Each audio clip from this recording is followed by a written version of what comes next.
Hola, hola, hola. ¿Qué tal todos?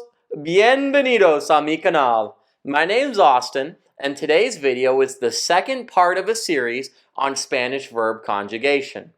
Today, we're going to talk about how to describe past actions using the indicative mood in Spanish. There are actually two tenses we use to describe past actions: the preterite tense, sometimes called the simple past, and the imperfect. The preterite is what we use to describe past actions that had a clear start and stop point for a definite amount of time.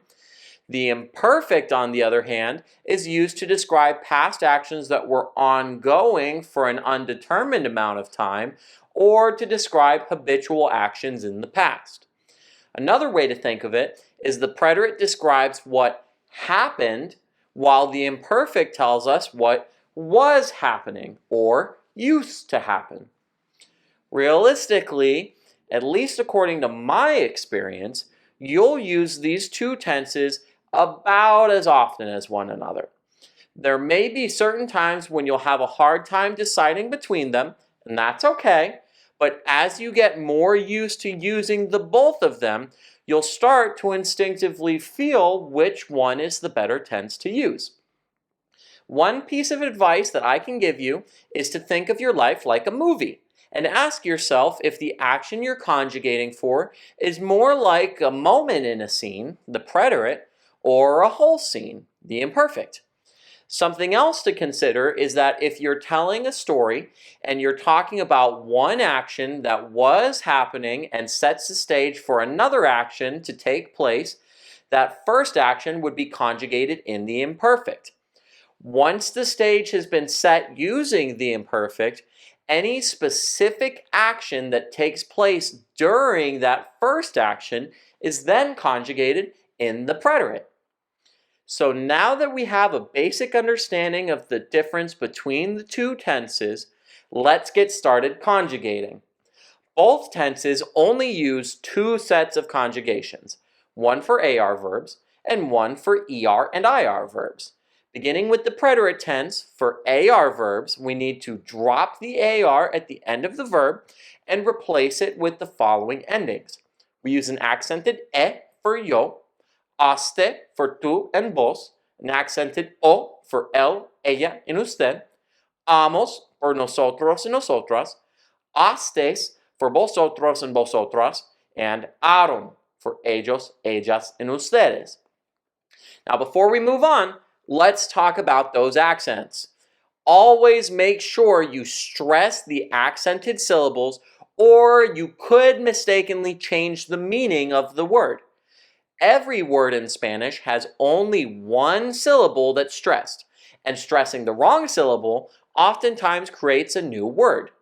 For example, the verb hablar in the present yo form is hablo with the first syllable stressed, but the word habló with the second syllable stressed is the preterite form for él, ella, and usted. Spanish has normal pronunciation rules that tell us which syllable to stress in a word if there are no accent marks.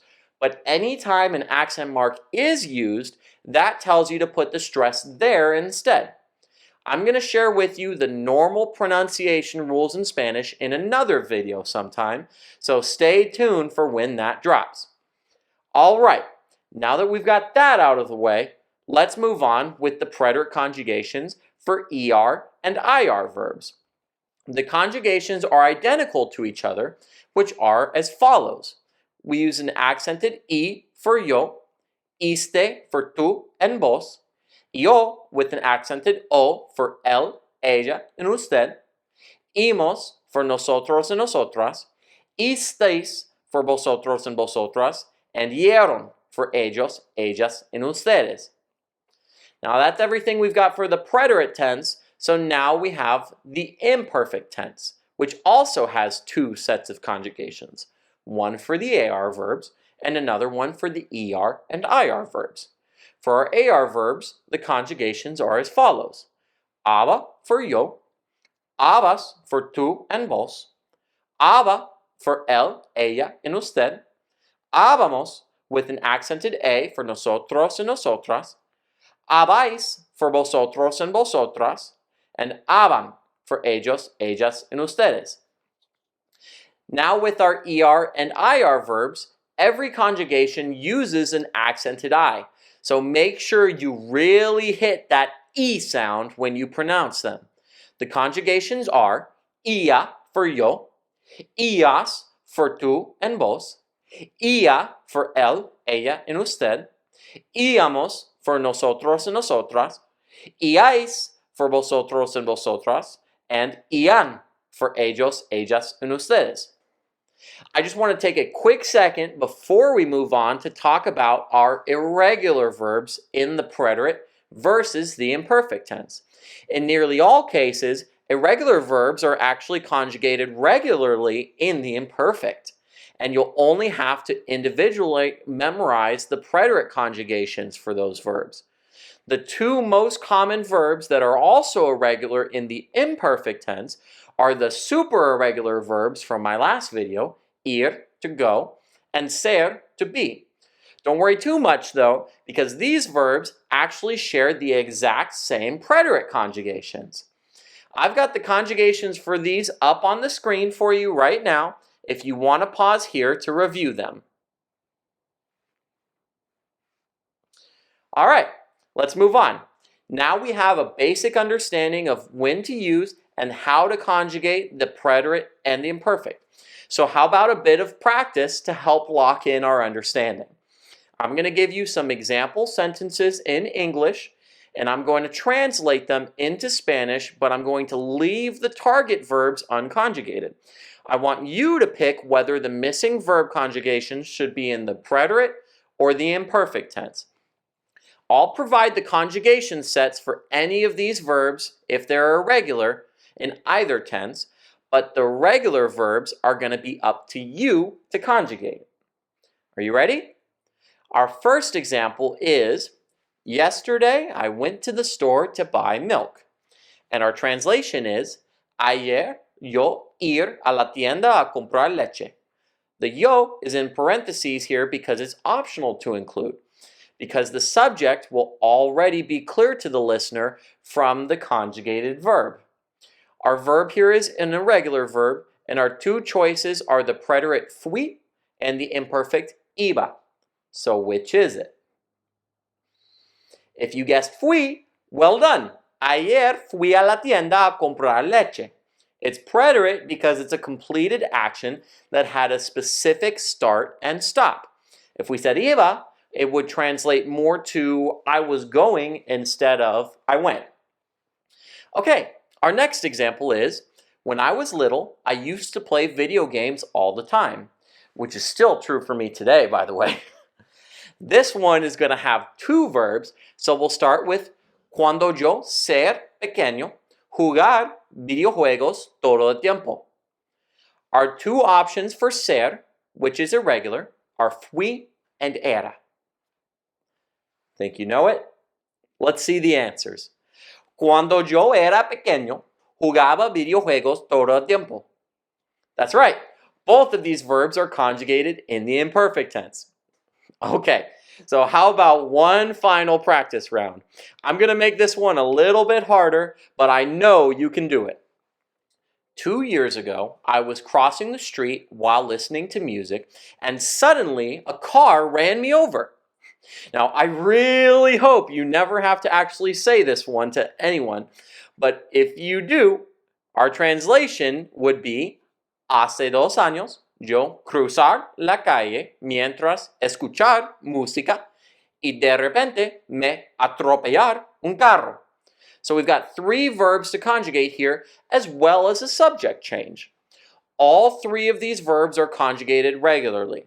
The first 2 use yo as the subject, but our last verb, atropellar, to run over, is conjugated with un carro as the subject, which is going to follow the same conjugation rules as our third person singular for él, ella, and usted. So, do you think you've got it right?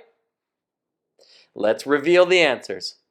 Hace 2 años yo cruzaba la calle mientras escuchaba música y de repente me atropelló un carro. If you got that one, fantastico. our first two verbs are imperfect because they were ongoing and set the scene for what came next. And our last verb is preterite because it was a single action with a definite start and stop point. So, how'd you do? Did you get all the answers right? If so, bien hecho. I'm so proud of you. If not, that's okay. Remember, it's not possible to learn without ever making a mistake. Like I mentioned earlier, there are times when deciding between the preterite and the imperfect can get a bit tricky. And there are times when both could be correct, but imply slightly different meanings. For example, to say, I didn't have a choice, we could use the preterite and say, no tuve opción, or the imperfect and say, no tenía opción. Do you see the difference between those two?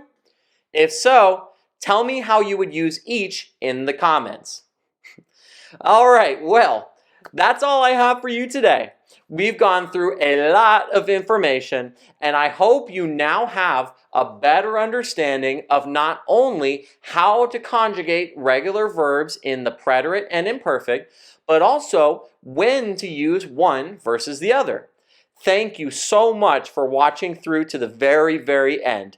If you've enjoyed, then please leave a like, and if you want to keep learning Spanish with me, make sure to subscribe to my channel so you stay up to date on future episodes. Espero volver a verte pronto. Cuídate.